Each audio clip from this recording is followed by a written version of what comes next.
Un saludo para todos, compañeros, y encantado de teneros por aquí de nuevo en El Guitarrista Nocturno. Se cumplen ya en este 2022 40 añazos de la publicación del que para muchos es la Biblia del hard rock en castellano. Nos referimos a Volumen Brutal de Barón Rojo. Podríamos decir que cada corte de este disco, con el paso del tiempo, se ha convertido en un auténtico himno del rock en castellano. Temas como Incomunicación, Son como hormigas, Los rockeros van al infierno, Las flores del mal, Resistiré o Concierto para ellos son auténticos himnos. Y también fue la primera vez en la que un grupo español tenía la importancia como para poderse codear, digamos, con las máximas figuras del rock extranjero. En este vídeo vamos a ver todos los datos y anécdotas que se conocen sobre la grabación de este mítico álbum, que como sabrás seguramente se grabó en Londres, de cómo Mariscal Romero, su productor, consiguió que el disco se grabara en los estudios de Ian Gillan, el ex entonces de Deep Purple, y de cómo consiguió también que pudieran tocar en la gira de presentación nada más y nada menos que en el Festival de Reading, gracias, como contraprestación, a una entrada de fútbol. Sabremos también cómo fueron esas colaboraciones, por ejemplo, con el saxofonista Mel Collins, saxofonista de cientos de grupos famosos, entre ellos Rolling Stones, o de cómo fue esa colaboración en directo con el guitarrista mítico Michael Schenker, y también de cómo Bruce Dickinson, cantante de Iron Maiden, les ayudó a traducir el disco a su versión inglesa. Veremos también los problemas, sobre todo de Serpa, en el estudio para dominar esta lengua de Shakespeare, lo que dio lugar a algunos malentendidos bastante graciosos. Vamos a ello.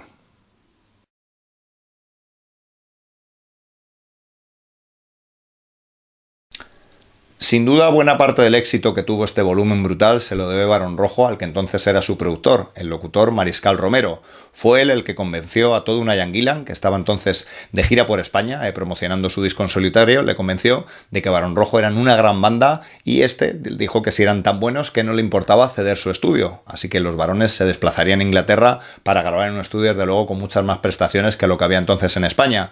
No solo eso, sino que Mariscal también convenció a la compañía, convenció a Zafiro de que tenían que poner más presupuesto, dadas las posibilidades altas que tenía el grupo de triunfar afuera, como así veríamos que después fue, ¿no? Pero lo importante es su figura, ¿no? Ese apoyo que le dio ya al grupo desde el principio, creyendo en ellos y sabiendo que los temas que tenían desde luego eran ganadores. No solo eso, sino que Mariscal Romero movió los hilos, consiguió también que, por ejemplo, Barón Rojo se les hiciera una entrevista en la revista Kerrang, que era auténticamente la Biblia del heavy rock en aquella época, y también que dieran esas actuaciones que luego se convirtieron en algo mítico, porque era la primera vez que un grupo español tocaba, se codeaba con todas estas figuras internacionales, ¿no? Recordemos Michael Schenker, Bruce Dickinson o el propio Mel Collins, que al final acabaría grabando en el disco. Parece ser que los estudios que tenía Ian Gillan en Londres no eran los mejores estudios del mundo, sin embargo, sus técnicos estaban muy acostumbrados a grabar bandas de rock, bandas con el estilo de Barón Rojo, ya que por ejemplo habían grabado los discos en estudio de Gillan y había grabado allí hasta Jimi Hendrix o Rainbow, así que era un salto cualitativo, sobre todo comparado a esa larga vida del rock and roll que se había grabado en España, donde entonces desde luego había menos medios. Recuerdan que no fue tampoco fácil grabarlo, ya que las sesiones eran maratonianas, de horas y horas grabando, y hay que recordar que no solo grabaron la versión en castellano, sino que también tuvieron que grabar las versiones en inglés, lo cual evidentemente era bastante más trabajo.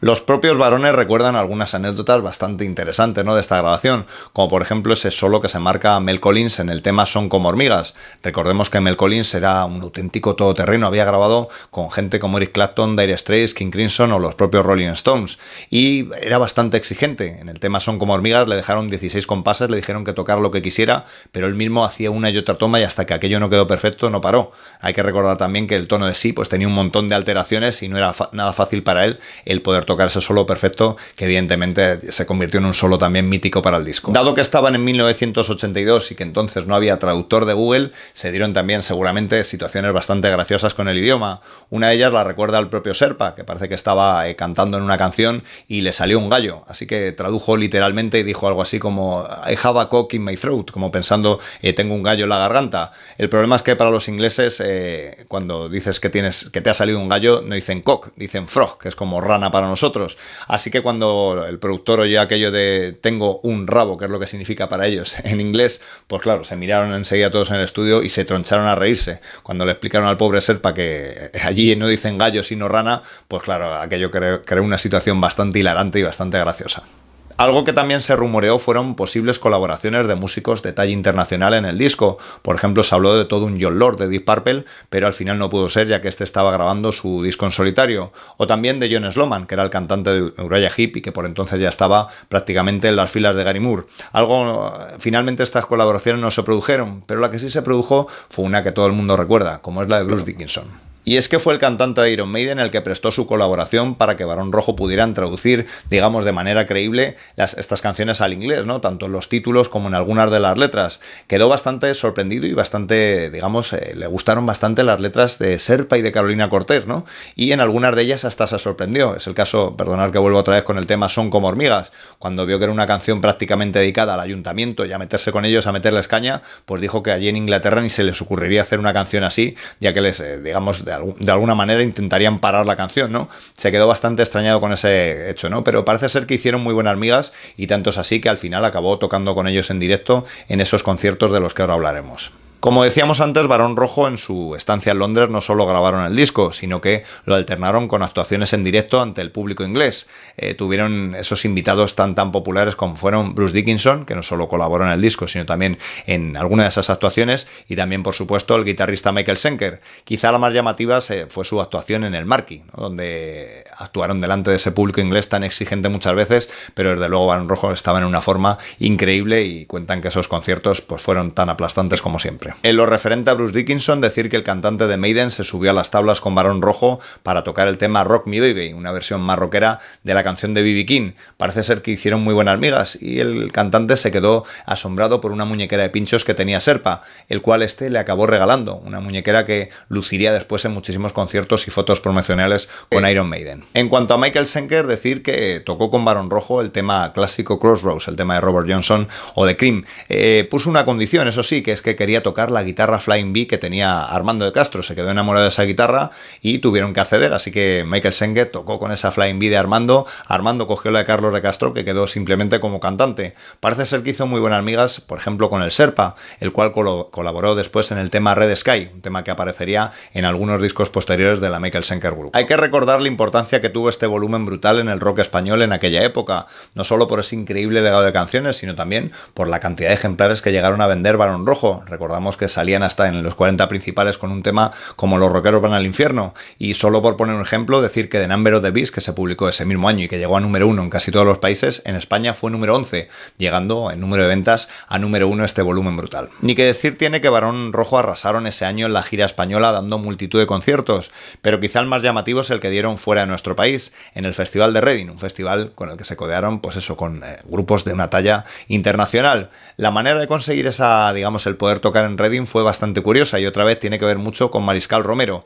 que convenció después de horas de borrachera, un amigo suyo que trabajaba para Camuflaje Records, que era la discográfica que sacó la versión inglesa de este volumen brutal, le convenció para que Barón Rojo pudieran actuar allí. Este le dijo que si él conseguía que su novia y él pudieran ir a la final que se celebró en el Bernabéu del Mundial 82, recordad esa final Italia-Alemania, pues que él le conseguiría que Barón Rojo pudieran actuar en el Reading, pensando que esto era un brindis al sol y que iba a ser imposible. Pero Mariscal Romero le dijo que sí y consiguió finalmente que pudiera ir a ese partido de fútbol, y esta a su vez le devolvió el favor consiguiendo que Barón Rojo también actuaran en este mítico festival de Reading. Curiosamente, a priori ese concierto de Reading no pintaba nada bien con Barón Rojo. Daros cuenta que los ingleses tampoco tenían muy claro si ellos eran argentinos o españoles, por eso del habla hispana, ¿no?